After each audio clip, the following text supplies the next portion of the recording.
예배 마치고 가실 때 오늘도 우리 김수희 모치님께서 또 간식을 준비해 주셨습니다. 특별히 또 예배 마치고 가실 때 받아가시면 감사하겠습니다. 이 시간 자리에서 일어나셔서 하나님의 말씀을 함께 보시겠습니다. 하나님의 말씀은 열왕기상 19장 1절에서 8절까지 말씀을 같이 보시겠습니다. 열왕기상 19장 1절에서 8절 말씀입니다.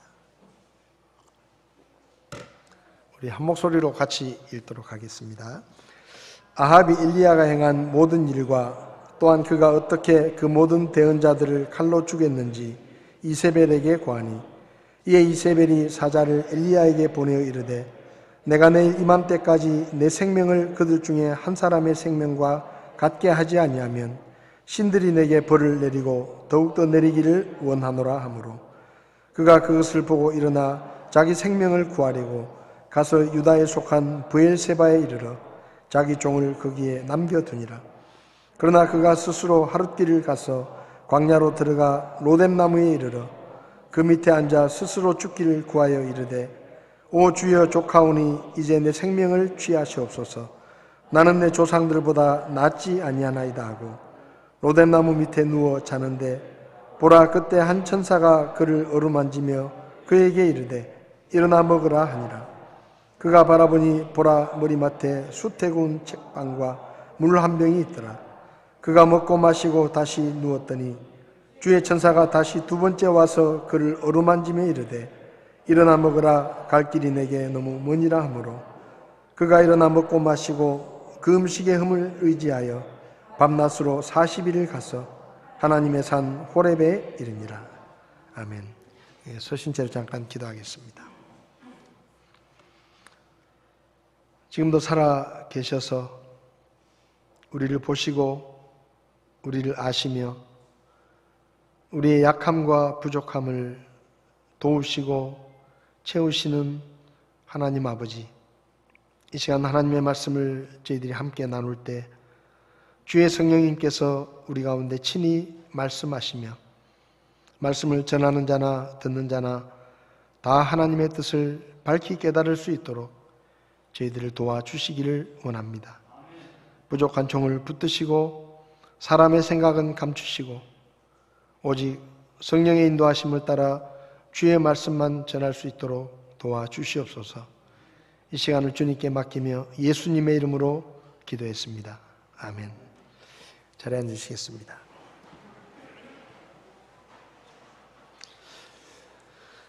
(2019년) 연말에 중국 우한에서 처음 발생한 코로나19 전염병 때문에 전 세계는 한 번도 겪어보지 못한 어려움과 고난 가운데 힘겨운 시간들을 보내고 있습니다.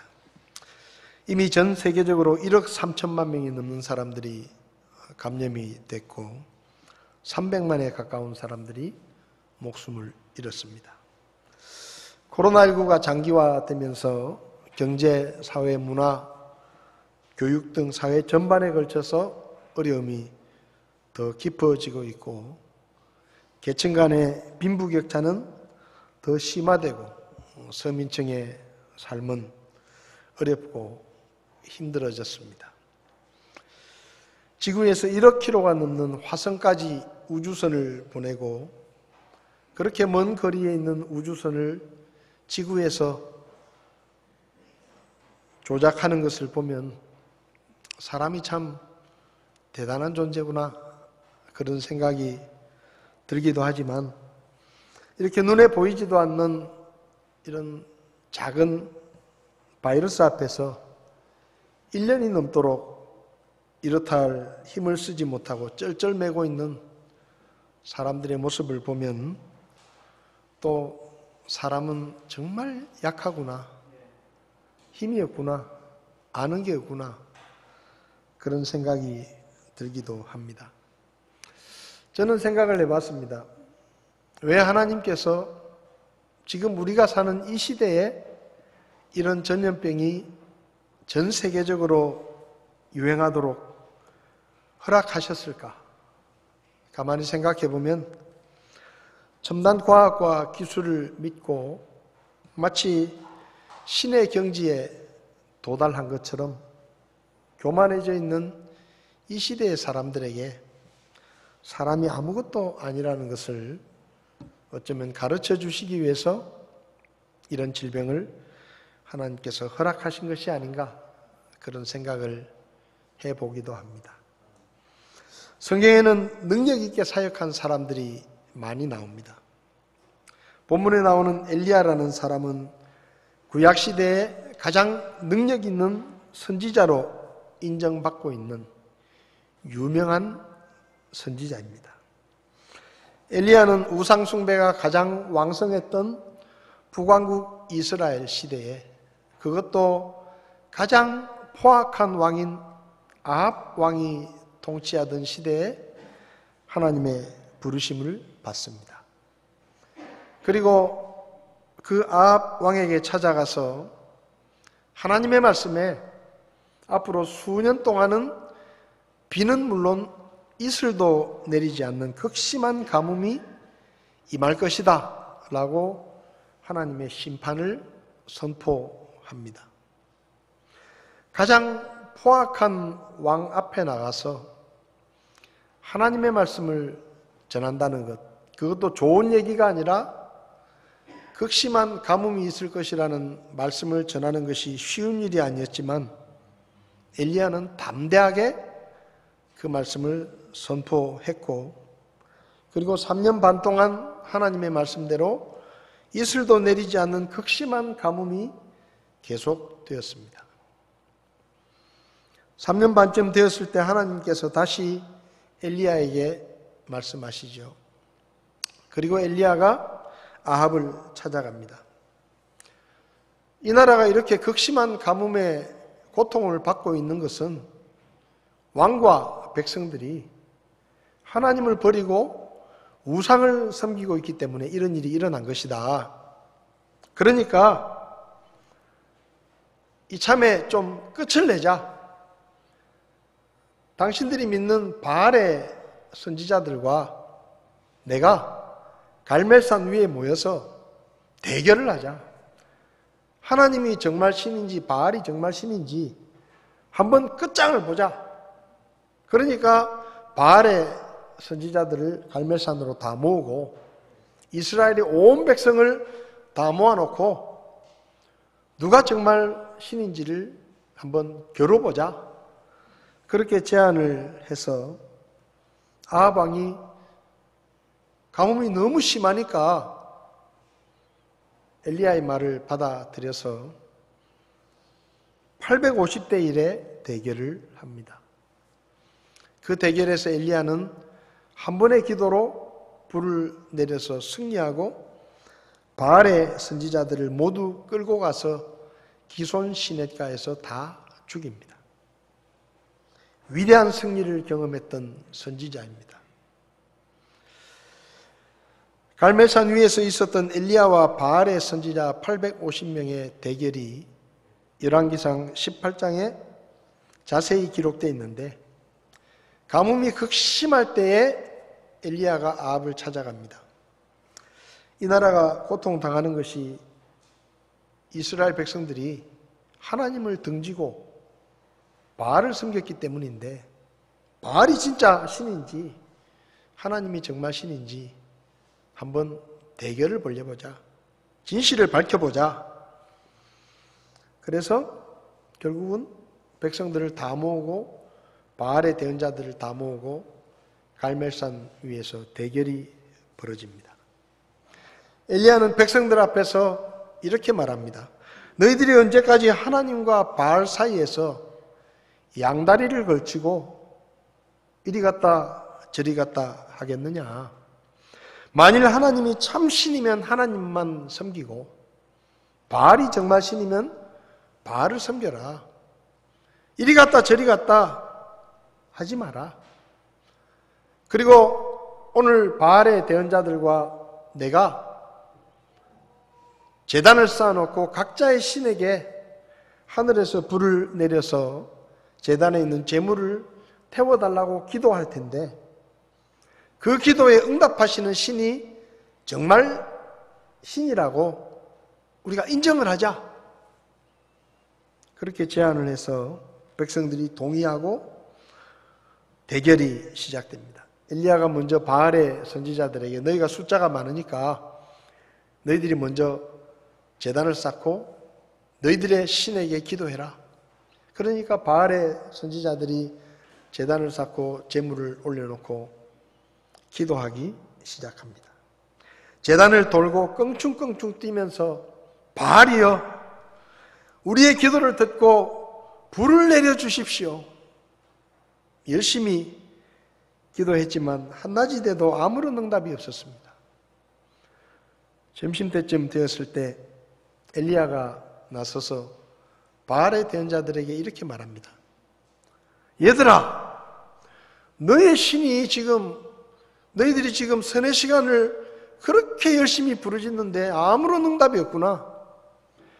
아마 너희 신이 잠이 들었는지 아니면 외출을 했는지 여행을 하고 있는지 그래서 너희 소리를 잘 못 듣고 있는 것 같으니까 더 큰 소리로 너희 신에게 부르짖어야 너희 신이 들을 게 아니겠느냐 라고 조롱 섞인 말을 하니까 바알의 선지자들이 자존심이 상했겠죠.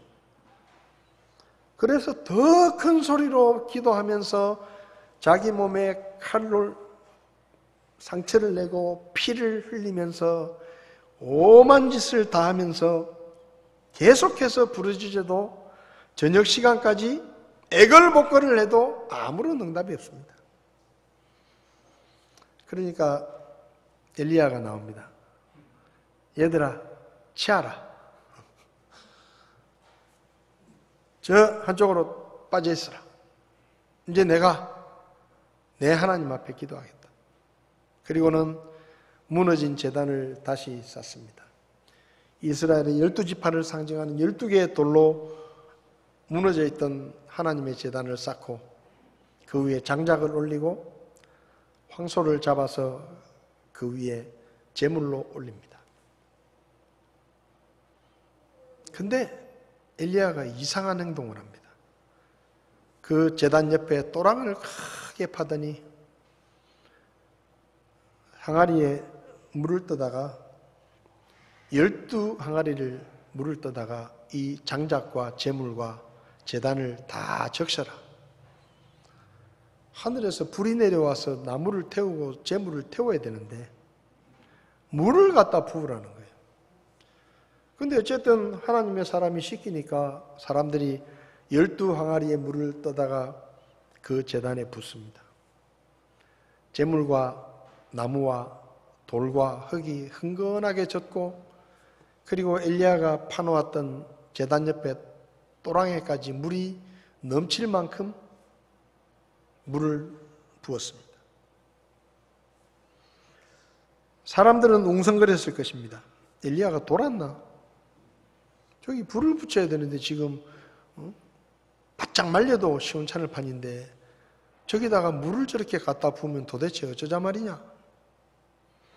모두가 이상하게 생각하고 있을 때 엘리야가 앞으로 나옵니다. 그리고 그 제단 앞에서 손을 들고 기도합니다. 아브라함과 이삭과 이스라엘의 하나님이신 하나님, 제가 기도합니다.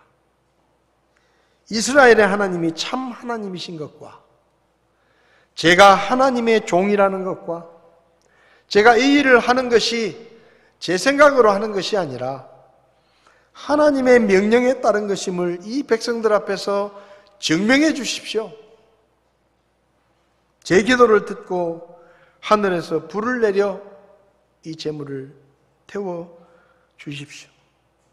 그리고 이 어리석은 백성들이 하나님이 참 하나님이심을 깨닫게 해 주십시오. 그리고 하나님께서는 이 백성들이 더 이상 바알을 섬기지 않고 하나님께로 돌아오기를 원하신다는 것을 분명하게 보여주십시오. 그렇게 기도했습니다. 열왕기상 18장 38절을 보면 엘리야의 기도가 끝나자마자 하늘에서 불이 내려서 재물뿐만 아니라 나무와 돌과 흙을 다 태우고 제단 옆에 있었던 또랑에 가득히 고인 물까지 완전히 말렸다라고 성경은 기록합니다. 그것을 보고 백성들이 땅에 엎드려서 이스라엘의 하나님이 진짜 하나님이십니다. 하나님이 참 신이십니다. 라고 고백했다고 성경은 기록합니다. 바알의 선지자들이 무서웠겠죠. 그래서 도망을 치려고 하니까 엘리야가 백성들에게 말합니다. 한 놈도 도망치지 못하게 붙잡아라. 그래서 그들을 몽땅 잡아서 기손 시내가에 데려가서 다 죽였습니다. 850대 1의 대결에서 단 한 번의 기도로 응답을 받고 승리한 이 갈멜산의 승리는 구약 성경에 나오는 어떤 기록보다 놀랍고 위대한 승리입니다. 그런데 오늘 본문을 보면 딱 하루가 지나서 엘리야의 모습을 우리에게 보여주는데 어제 갈멜산 위에서 위대한 승리를 거두었던 그 엘리야라고는 말할 수 없을 만큼 엘리야의 모습은 전혀 다른 모습이었습니다. 당시 아합 왕의 아내는 페니키아 출신의 이세벨이라는 여자였는데 이 이세벨은 아합 왕과 결혼을 하면서 자기들이 믿고 섬기는 페니키아의 신인 바알 신을 가지고 와서 아합 왕에게 바알을 섬기는 신당을 짓게 하고 바알을 섬기게 했습니다. 그리고 백성들에게도 바알을 섬기게 하기 위해서 그동안 있었던 하나님의 선지자들을 박해하고 죽이고 바알 산당을 곳곳에 지어놓고 바알의 선지자들을 세워서 이스라엘 백성들 가운데 바알 신앙을 퍼뜨렸습니다. 그런데 갈멜산 위에서 엘리야가 자기가 그렇게 애지중지하는 선지자들을 모조리 다 죽였다라는 얘기를 남편에게 듣고 정말로 화가 났습니다. 그래서 엘리야에게 사람을 보냅니다. 내일 이맘때쯤에 너는 분명히 내 손에 죽게 될 것이다. 네가 잔인하게 죽였던 그 바알의 선지자들, 내가 그렇게 아끼던 선지자들을 네가 죽였으니 너도 죽어야 되겠다. 내가 너를 죽이지 못하면 내 신에게 벌을 받아도 좋다 하면서 협박의 메시지를 보냈습니다. 근데요, 이 이세벨의 협박을 들은 엘리야가 어떻게 했느냐? 당장 일어나가지고 갈멜산에서 거의 200km나 떨어진 브엘세바까지 도망을 칩니다. 성경에서 하루길이 30km 정도인데 적어도 엘리야가 갈멜산에서 브엘세바까지 도망갔다는 얘기는 적어도 일주일은 계속 도망을 쳤다는 얘기입니다. 그러니까 한 여자의 협박을 듣고 바로 어제 갈멜산 위에서 어마어마한 승리를 경험했던 엘리야가 하루 만에 한 여자의 협박을 받고 겁이 나가지고 200km를 걸어마 날 살려라 하고 주랭랑을 쳤어요. 그런데 성경을 보면 4절에 200km 가서 브엘세바까지 도망쳤는데도 마음이 안 놓였는지 스스로 하루길을 더 가서 30km를 더 남쪽으로 내려가서 사막 한가운데 가가지고 로뎀나무 아래 주저앉아서 하나님께 이렇게 말을 합니다. 하나님, 여기까지인 것 같습니다. 더 이상은 못하겠습니다. 저도 별 볼 일 없는 사람인 것 같습니다. 그러니까 하나님, 차라리 저를 데려가십시오. 저 죽여주십시오. 그렇게 탄식을 합니다. 그리고 로뎀나무 아래서 잡니다. 여러분, 로뎀나무가 어떤 나무인지 아세요? 우리나라의 쌀이나무 같은 겁니다. 그늘이 하나도 없어요. 그러니까 정말로 엘리야는 죽고 싶은 거예요. 살고 싶으면 그래도 그늘이 있는 나무 밑에가 잘 텐데 이제 뭐 다 끝났다. 아이고 하나님, 저는 이제는 더 이상 못 해먹겠습니다. 그리고 진짜 죽고 싶은 거예요. 그래서 그 떼약볕이 내리쬐는 사막에 로뎀나무 밑에서 차라리 죽겠다고 그냥 잠을 청하는 겁니다. 여러분은 상상이 되십니까? 갈멜산 위에서 850명의 우상의 선지자들과 대결을 해가지고 모든 백성들이 지켜보는 가운데서 단 한 번의 기도로 불을 내리고 당당하게 그들의 목을 베었던 엘리야가 하루 만에 한 여자의 협박을 듣고 겁이 나서 200km가 넘는 길을 주랭랑을 치고 그것도 사막 한가운데서 죽여달라고 하나님 앞에 탄식하며 기도했다는 것이 이해가 되십니까? 왜 엘리야는 그렇게 된 걸까요? 하루 만에, 그것도 뭐 2, 3일이 지난 것도 아니고 하루 만에 한 여자의 협박 때문에 죽을까 겁이 나서 일주일 동안 그 험한 산지와 들을 지나서 200km를 걸음만 날 살려라 36개로 주랭랑을 치고 그것도 모자라서 하나님 앞에 감히 죽여달라고 차라리 저를 죽여주십시오. 그렇게 이야기할 만큼 이렇게 비참한 모습이 된 걸까요? 엘리야의 이야기를 통해서 하나님은 우리에게 무슨 교훈을 가르치고 싶으신 것일까요? 사실 엘리야 입장에서 보면 이 얘기는 성경에 안 쓰였으면 더 좋았을 이야기입니다. 창피한 이야기예요.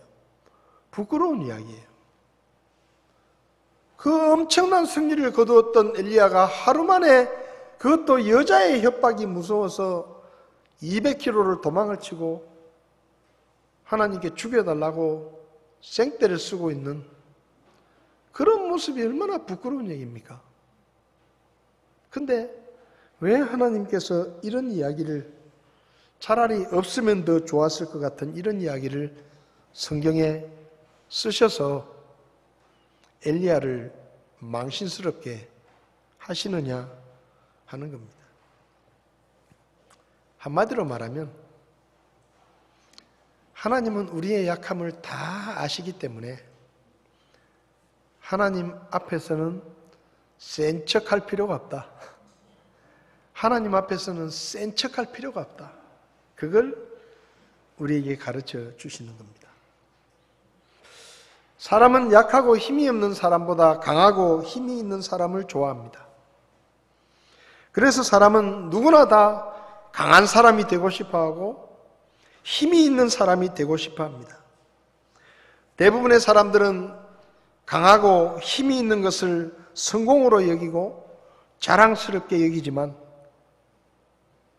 약하고 부족한 것은 감추고 싶어합니다. 강하고 힘이 있는 사람은 부러워하지만 약하고 힘이 없는 사람은 가까이 하고 싶어하지 않습니다. 그래서 사람들은 다른 사람 앞에서 모르는 것도 아는 척을 하고, 할 수 없는 것도 할 수 있는 것처럼 센 척을 하고 강한 척을 합니다. 남자들이 군대 이야기를 좋아합니다. 근데 남자들이 하는 군대 이야기를 가만히 들어보면 자기가 실제 군생활을 했던 것보다 과장을 하거나 부풀려가지고 뻥을 치는 사람들이 많습니다.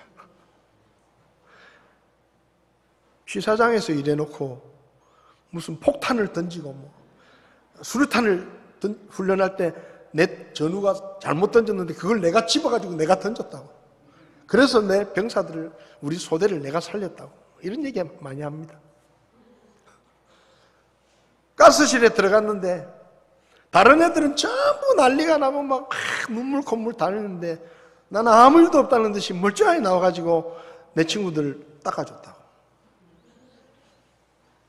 진짜 그런 것 같죠? 저도 옛날에 어떤 분이 자기는 수색대 지원을 해가지고 그냥 철책에 들어가가지고 막 북한군하고 눈도 마주치고 몇 번이나 죽을 뻔했다고. 근데 알고 보니까 방위 출신. 은근히 자기가 강하다는 것을 자랑하고 싶어서 그렇게 과장해서 이야기를 하는 겁니다. 싸움 이야기를 하면 빠지지 않는 게 거의 5대1입니다. 내가 5대1로 싸웠는데 걔들 다 나한테 죽었다. 찍소리도 못하고 센 척하고 싶은 거예요. 성경을 보면 우리가 존경하고 본받고 싶어하는 인물들이 많이 있는데, 근데 하나님께서 우리가 본받고 싶어하고 존경하는 인물들의 삶에 고춧가루를 뿌리는 것을 우리가 볼 수 있습니다. 정말 우리가 본받고 존경하는 사람인데 그 사람이 실패했던 것, 그 사람이 실수했던 것, 정말로 감추고 싶은 부끄러운 이야기들을 성경은 낱낱이 기록해서 공개적으로 모든 사람들에게 이야기합니다. 방주를 만들었던 노아가 술에 취해 벌거벗은 모습으로 잠들어 있다가 자식들을 시험에 빠뜨린 이야기. 믿음의 조상이라 불리는 아브라함이 자기 아내가 너무 예뻐서 사람들이 아내를 빼앗으려고 자기를 해칠까 봐 자기 아내한테 어디 가서 내 아내라고 하지 말고 여동생이라고 해라. 거짓말을 시키고, 이집트 왕이 진짜 여동생인 줄 알고 돈을 주고 네 동생 내가 데려갈게 하는데도 돈을 받아 챙기고 손 흔들고 있는, 잘 가라고 손 흔들고 있는 아브라함의 창피한 모습을 성경은 기록합니다.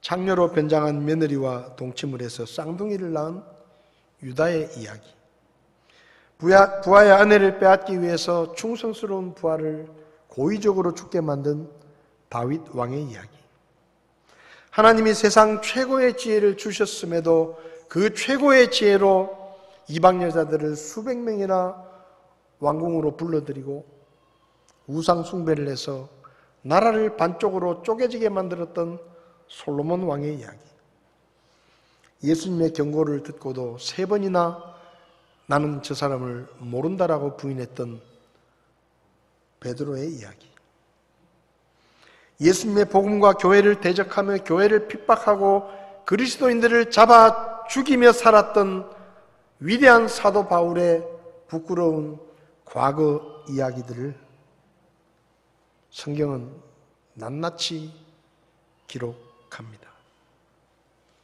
숨기고 싶고 감추고 싶은 약하고 부끄러운 모습들을 왜 성경은 기록해 놓은 것일까요? 엘리야의 이야기 중에 이 이야기가 없다면 엘리야는 얼마나 더 존경을 받겠습니까?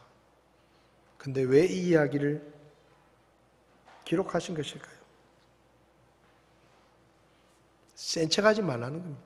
한마디로 말하면 나는 네가 얼마나 약하고 부족하고 쉽게 넘어지고 낙심하는지 다 알고 있으니까 내 앞에서는 괜찮은 척 안 해도 된다. 내 앞에서는 강한 척, 센 척 안 해도 된다. 약하고 부끄러운 모습 다 보여줘도 괜찮다. 그 얘기입니다. 이사야 2장 22절을 보면 하나님께서 사람을 이렇게 이야기합니다. 너희는 사람을 의지하지 마라. 그의 숨은 그의 콧구멍에 있나니 어떤 점에서 그를 수에 넣어야 하겠느냐. 사람은 숨만 쉬지 않으면 죽는 존재인데 그런 형편없는 존재를 뭘 의지할 수 있겠느냐. 하나님이 그렇게 얘기하시는 거예요. 이사야 40장에서는 뭐라고 말합니까? 모든 육체는 풀이요 육체의 아름다움은 들의 꽃과 같다. 아무것도 아니라는 게 사람이.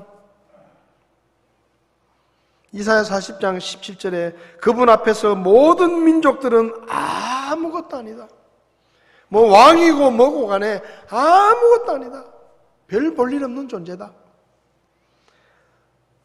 야고보서 4장 14절에서는 너희 생명은 잠시 있다가 없어지는 안개 같은 것이다. 사람은 그렇게 아무것도 아니다. 뭐 돈 있다, 힘 있다, 자랑하지만 아무것도 아니다. 별 볼 일 없는 것이다. 하나님께서 말씀하십니다. 솔직하게 말하면 제가 엘리야였으면 이랬을지도 몰라요. 어제 어마어마한 승리를 거두었잖아요. 근데 이세벨이 협박을 합니다. 너 내일 내 손에 죽는다. 저 같았으면 이랬을지 몰라요. 내가 누군지 알아? 이거 왜 이래? 나 엘리야야, 엘리야. 어제 못 봤어? 갈멜산 위에서 바알의 대언자 850명을 내가 박살을 내버리고 내 손으로 다 죽였다. 그 엘리야가 바로 나야. 근데 뭐 날 죽이겠다고? 그것도 여자 하나가 웃기고 있네. 놀고 있네. 지가 뭔데 감히 나를 죽이겠다고 협박질을 해. 어디 겁도 없이. 한번 해봐. 내가 죽나 지가 죽나. 그랬을 거예요. 그렇지 않겠어요? 바로 어제 그 갈멜산 위에서 얼마나 엘리야가 당당했습니까? 바알의 대언자들을 묵사발을 만들고 모든 백성들이 보는 앞에서 그 바알의 대언자들을 죽이는데도 왕도 말리지 못할 정도로 엘리야의 기세가 등등했습니다. 그것뿐입니까? 그 일이 있고 나서 엘리야가 기도하니까 3년 반 동안 이슬도 내리지 않던 그 메마른 땅에 폭우가 쏟아졌습니다. 위대한 하나님의 능력을 경험했습니다. 그런데 그 다음 날 이세벨이 죽이겠다고 협박을 하는 거예요. 저 같았으면 그랬을 거예요. 한번 해봐라. 네가 짓게 뭔데 감히 나를 죽이겠다고. 놀고 자빠졌네. 그랬을 거예요. 도망치기는커녕 오히려 당당하게 시내 한가운데 나타나고 죽여봐라 죽여봐라 그랬을지도 몰라요. 근데 엘리야는 도망을 칩니다. 걸음 하나를 살려라. 200km가 넘는 거리를 일주일 동안 도망을 치고 그것도 마음이 불안해서 30km를 더 내려가서 하나님 아이고 이제 끝났습니다. 차라리 제 죽여주십시오.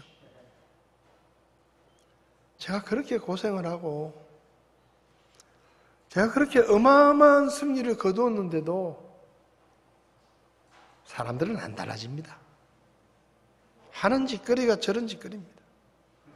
아이고 하나님 더 볼 것도 없습니다. 내가 뭐 세상을 바꾸겠다고 아유, 하나님 차라리만 저 천국으로 데려가십시오. 저것들 꼴보기도 싫습니다.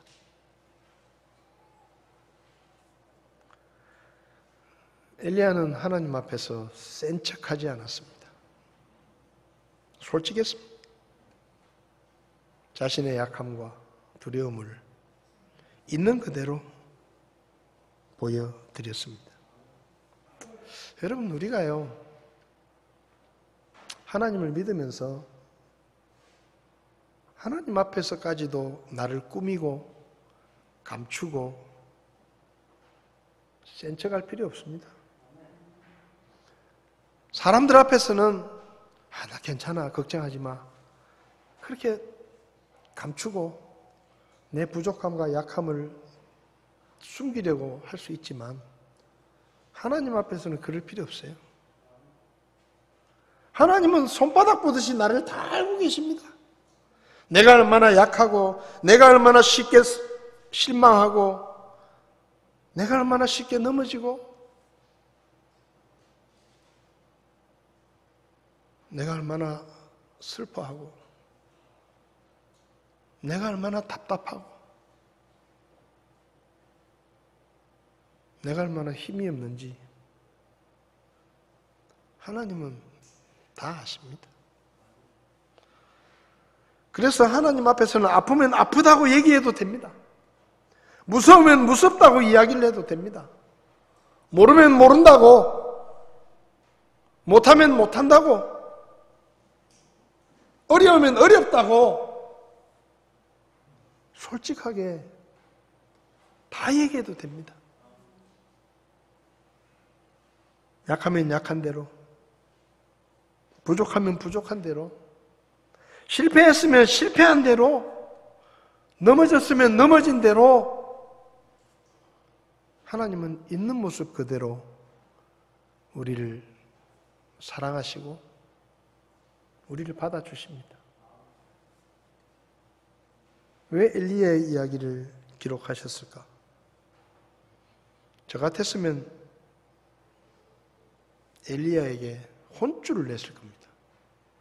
야, 너 어제 그 엘리야 맞냐? 내가 그렇게 엄청난 능력을 보여줬는데 딴 사람은 몰라도 너는 그러면 안 되는 거 아니냐? 너 정말 형편없는 녀석이구나. 네 믿음이 그거밖에 안 되냐? 저 같았으면 죽여달라고 로뎀나무 아래서 누워있는 엘리야를 혼쭐을 냈을 거예요. 그렇지 않습니까? 그렇게 하늘에서 불을 내려서 하나님의 능력을 보여주시고 기도했을 때 그 메마른 땅에 엄청난 비를 내려주시고 위대한 능력을 보여주셨는데 그걸 경험하고도 여자의 협박을 이기지 못하고 그게 무섭다고 200km나 주랭랑을 치고 죽여달라고 하나님 저는 아무것도 못합니다. 끝장입니다. 그러면 이제 볼태기를 한 대 때리면서 너무 자식 아직도 정신을 못 차렸냐?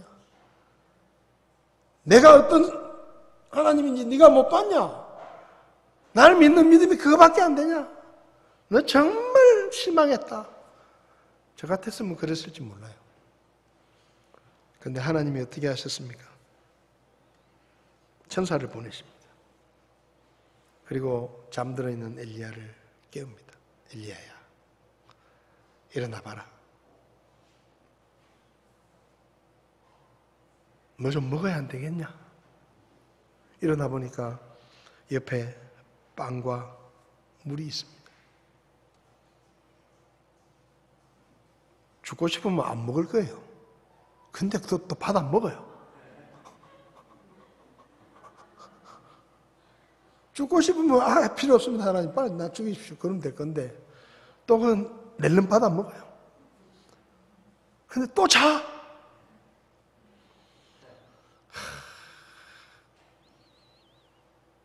잘못했습니다. 하나님 말 한마디 없이 또 자. 그러면 저 같으면 걷어차가지고 이놈 자식 말이야. 잘못했단 말 한마디도 안 하냐? 그럴 수 있는데 내버려 둡니다. 푹 자게. 그리고 깰 때쯤 되니까 또 천사가 와가지고 또 흔들어 깨웁니다. 엘리야야, 야, 뭐 좀 먹고 해라. 또 빵과 물을 갖다 줍니다.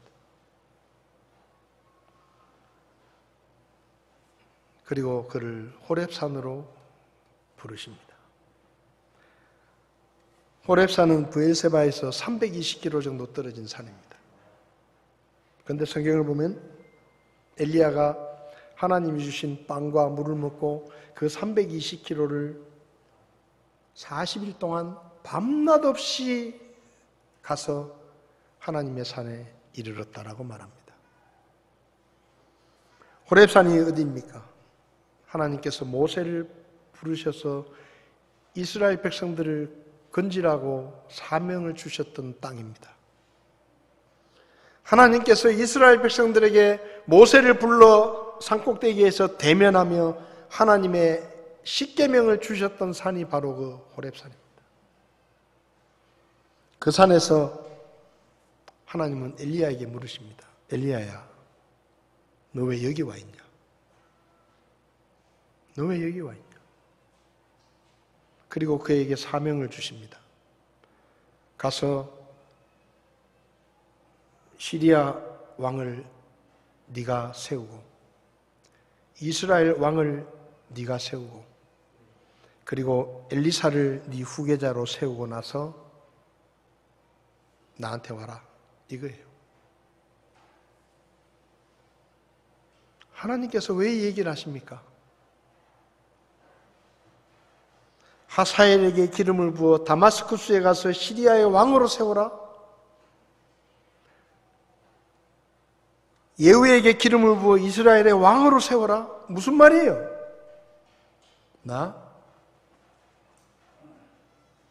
이스라엘뿐만 아니라 다른 나라의 왕까지도 내 마음대로 세우는 역사의 주인이야. 그게 나야. 그러니까 나만 믿어. 나만 믿어. 네가 실망하고 낙심하고 여자의 협박이 무서워서 도망을 쳤지만 앞으로 그렇게 하지 마. 나야 나. 내가 누군지 알아? 저 이방 시리아의 왕도 내 마음만 먹으면 내 마음대로 바꾸고 왕을 패하기도 하고 세우기도 하는 역사의 주인이 나야. 그러니까 나를 믿고 힘을 내라 이거예요. 거기서 새 힘을 얻고 엘리야는 다시 이스라엘로 돌아갑니다. 그리고 아합 왕이 나봇의 포도원을 빼앗았다는 죄를 지었다는 얘기를 듣고 당장 아합에게 쫓아가서 당신 그따위로 하면 하나님이 버려. 책망을 합니다. 여자의 협박이 무서워서 200-300km를 도망갔던 엘리야가 정신을 차린 거예요. 무슨 이야기입니까? 우리가 약하고 부족한 모습을 보이면 사람들은 우리를 비웃을지 모릅니다. 사람들은 우리를 무시할지 몰라요. 사람들은 우리를 책망할지 모릅니다. 그렇지만 하나님은 그렇게 하지 않으십니다. 하나님은 우리의 약함을 도우시고 우리를 다시 일으키시고 우리에게 새 힘을 주시고 우리를 회복시키십니다. 우리도 살다 보면 힘들고 어려울 때가 있습니다. 내 인생이 초라해 보이고 더 이상 아무것도 할 수 없다는 생각이 들 때도 있을 것입니다.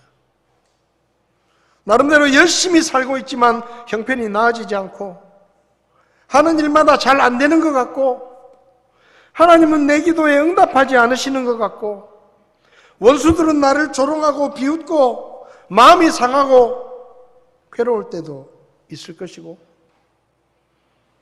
실망되고 낙심될 때도 있을 것입니다. 그럴 때 다행스러운 것은 우리의 속마음을 다 이야기할 수 있는 하나님이 계시다는 거예요. 꾸미지 않아도 감추지 않아도 나의 형편없는 모습을 있는 모습 그대로 다 드러내도 실망하지 않으시고 나를 받아주시고 오히려 나를 도와주시고 새 힘을 주시는 그 좋으신 하나님이 우리에게 있다는 것입니다. 마음이 힘들고 지쳤다면, 나의 연약한 모습 때문에 실망이 됐다면, 나의 초라한 모습 때문에 낙심이 됐다면, 사람들 앞에서는 하고 싶은 말 다 못해도 하나님 앞에서는 그냥 솔직하게 다 내려놓으십시오. 부족하면 어떻고 초라하면 어떻습니까? 가진 것이 좀 적고 넘어지고 실패했으면 어떻습니까? 솔직히 우리에게 하나님이 필요한 이유가 그런 거 아닙니까? 우리가 하는 일이 다 잘 되고 잘 먹고 잘 살고 아무 걱정이 없고 아무런 힘든 일이 없으면 우리에게 하나님이 왜 필요합니까? 우리가 상처받고 슬프고 낙심이 되고 아플 때 그분 앞에 나갈 수 있기 때문에 그분이 우리에게 필요한 거예요. 하나님은 우리를 야단치거나 책망하지 않으십니다. 우리를 도와주시고 실패하고 넘어졌을 때 하나님께 나아가면 엘리야야 일어나 봐라. 뭐 좀 먹어야 안 되겠냐? 살다 보면 지칠 때도 있지. 힘들 때도 있지. 넘어질 때도 있다. 슬플 때도 있다. 아플 때도 있고 상처받을 때도 있고 내가 다 안다. 그런데 거기 계속 있지 마라. 나를 믿고 다시 일어서라. 용기를 내라. 하고 우리를 어루만지시는 주님의 능력을 경험하게 될 것입니다.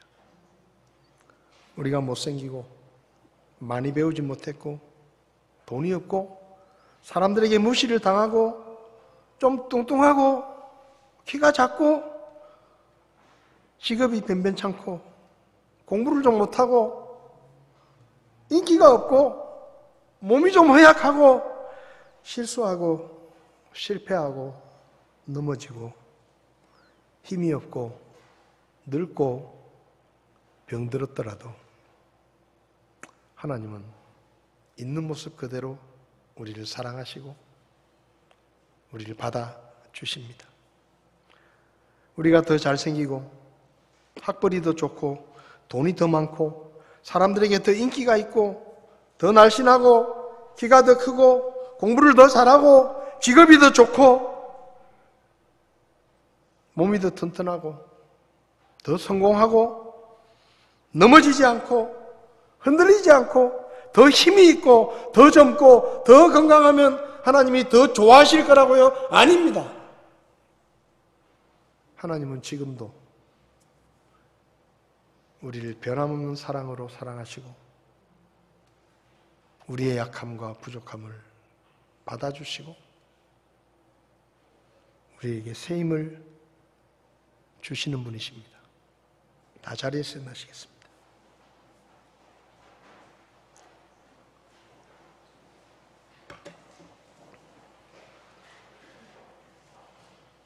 다 눈을 감으십시오.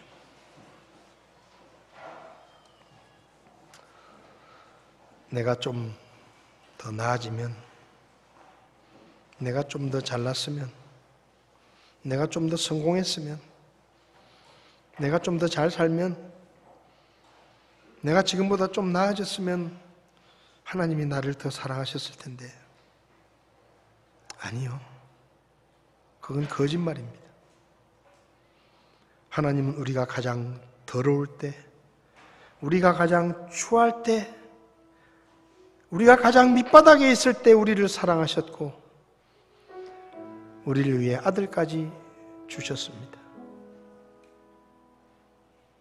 혹시 마음이 힘들고 피곤하십니까? 마음에 실망이 되고 낙심되셨습니까? 나름대로 열심히 살고 있는데 잘 풀리지 않는 현실의 삶 때문에 마음이 지치십니까? 하나님께로 나오십시오.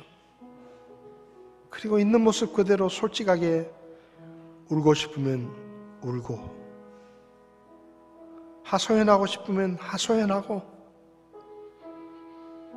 여러분의 있는 모습 그대로 그냥 하나님께 보여드리십시오.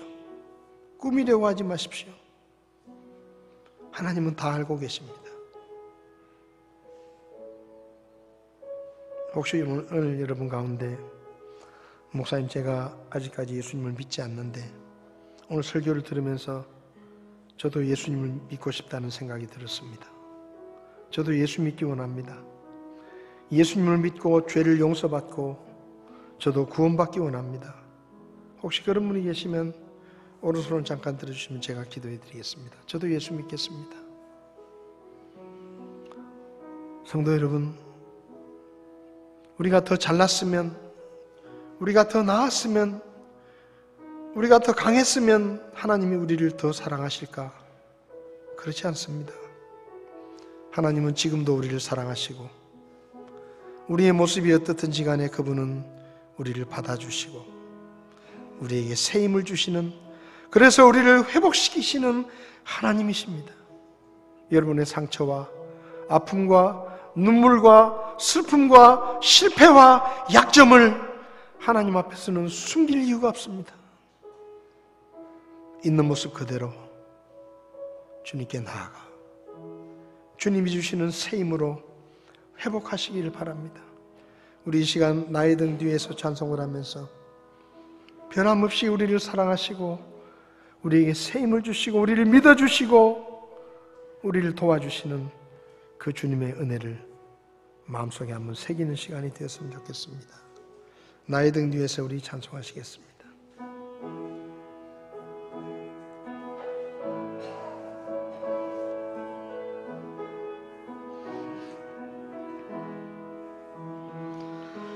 나의 등 뒤에서 나를 도우시는 주,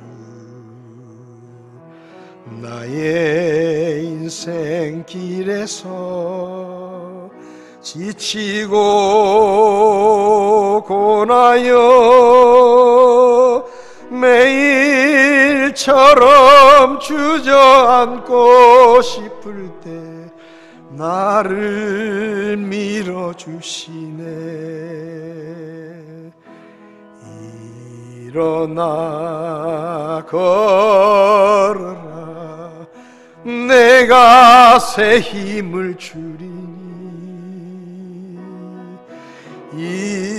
일어나 너 걸어라, 내 너를 도우리. 우리 2절 찬송하시겠습니다. 나의 등 뒤에서 나를 도우시는 주, 평안히 길을 갈 때 보이지 않아도 지치고 고나여 넘어질 때면 다가와 손 내미시네. 일어나 걸어라, 내가 새 힘을 주리니.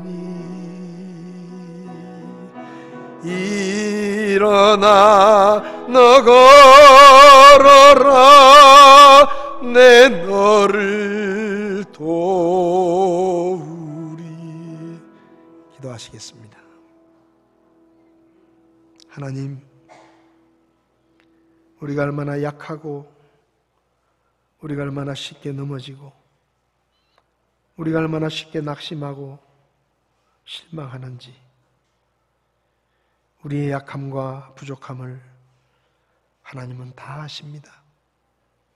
그럼에도 불구하고 우리를 사랑하시고 우리를 도우시고 우리를 지키시고 우리에 대해 실망치 않으시고 우리에게 기대하시는 하나님이심을 감사합니다.